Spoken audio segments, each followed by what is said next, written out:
नमस्कार मेरे प्यारे साथियों, मैं डीपी आज एक नए वीडियो के साथ आप लोगों के सामने हूँ। ये जो वर्ल्ड मैप दिखाया जा रहा है आप लोगों को साउथ अमेरिका का है। साउथ अमेरिका में कई कंट्रीज हैं, जिनमें से आपने नाम सुना होगा वेनेजुएला, कोलंबिया, ब्राज़ील, अर्जेंटीना, इन सब का नाम सुना होगा। इन्हीं में से एक कंट्री है वेनेजुएला। आज इस कंट्री में ग्लोबल वार्मिंग का सबसे सटीक असर दिखाई पड़ रहा है, आजकल देखने को मिल रहा है। आपको मालूम होना चाहिए कि किसी ज़माने में वेनेजुएला में 6 ग्लेशियर्स रहा करते थे। ग्लेशियर्स अभी बताऊंगा क्या चीज़ होता है। ग्लेशियर्स एक आइस कवर्ड एरिया होता है जो थ्रू आउट ईयर बर्फ़ से ढका रहता है। लेकिन जो हमारा यूनाइटेड स्टेट्स जियोलॉजिकल सर्वे है, इसका ये मानना है कि कम से कम 10 हेक्टेयर का एरिया जो थ्रू आउट ईयर बर्फ़ से ढका हो, हम उसको ग्लेशियर कहते हैं। ठीक है, थ्रू आउट ईयर। अब वेनेजुएला में 6 ग्लेशियर्स पाए जाते थे। ये सारे के सारे ग्लेशियर्स एडीज पर्वत की चोटियों पर 5000 मीटर की ऊंचाई पर, सी लेवल से 5000 मीटर की ऊंचाई पर पाए जाते थे। 2011 तक 5 उनमें से सूख गए या ख़त्म हो गए, वैनिश्ड आउट हो गए, मतलब मेल्ट कर गए। अब एक बचा था 6वां ग्लेशियर, जिसको नाम दिया गया था the Humboldt glacier, HUMBOLDT, Humboldt glacier. इसका एक नाम और है ला कोरोना ग्लेशियर। इसको 2019 में ये नाम दिया गया था।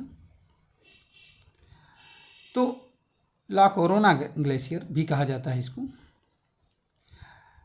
तो ये जो ग्लेशियर था ये अभी तक एग्जिस्ट करता था, लेकिन अब इसका एरिया सिकुड़ करके मात्र 2 हेक्टेयर का बचा हुआ है।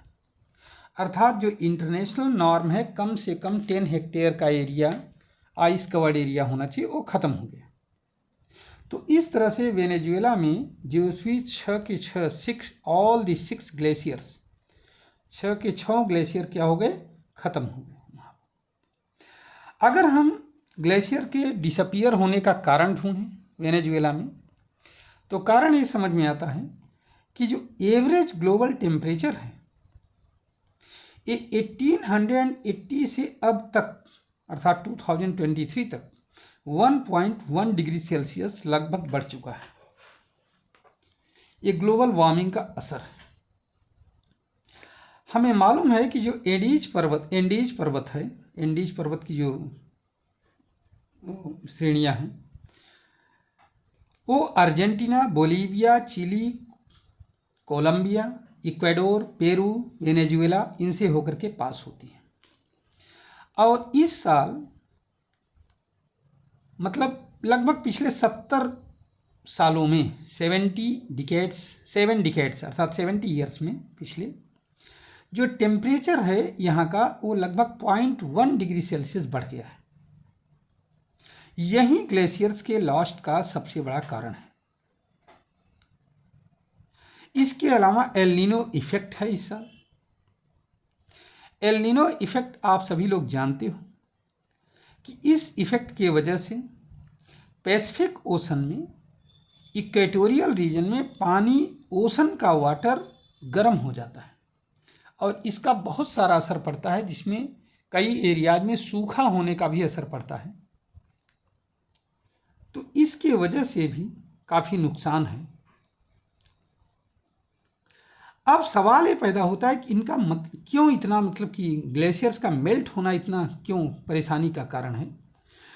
तो ग्लेशियर्स का मेल्ट होना परेशानी का कारण इसलिए है क्योंकि ये जो है, पहली बात तो ये एक कूलर का काम करती हैं। जिस एरिया में ग्लेशियर्स पाए जाते हैं उसके आसपास के सराउंडिंग में टेम्परेचर जल्दी बढ़ता नहीं।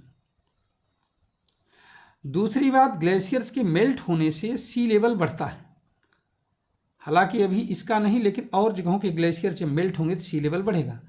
तीसरी बात, कई पेरिनियल रिवर्स ग्लेशियर से निकलती है जिसमें कि जो कि अब जब ये ग्लेशियर ही ख़त्म हो जाएगा तो फिर उन पेरिनियल रिवर्स में पानी कहाँ से आएगा। जैसे इंडिया में गंगा है, गंगा गोमुख ग्लेशियर से आती है, गोमुख के पास है। तो गोमुख एक ग्लेशियर है, वो साल भर रहता है। ग्लेशियर में होता क्या है कि जाड़े के दिनों में बर्फ़ इकट्ठा होती है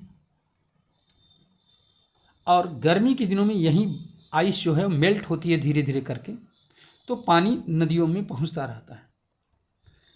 तो ग्लेशियर्स के बहुत ज़्यादा इम्पैक्ट हैं अगर मेल्ट होते हैं तो। अब आगे क्या होता है देखिए ज़रा सा, इसके विषय में हम लोग और बातें करेंगे कभी फिर। आज सिर्फ इतना ही। उम्मीद है कि यह समझ में आया होगा आपके मैटर कि ग्लोबल वार्मिंग का क्या इम्पैक्ट दिखाई पड़ा वेनेजुएला में। अगर ऐसा है तो आप हमारे वीडियो को लाइक करिए, चैनल को सब्सक्राइब करिए और शेयर करिए। धन्यवाद, नमस्कार, जय हिंद, जय भारत, वंदे मातरम।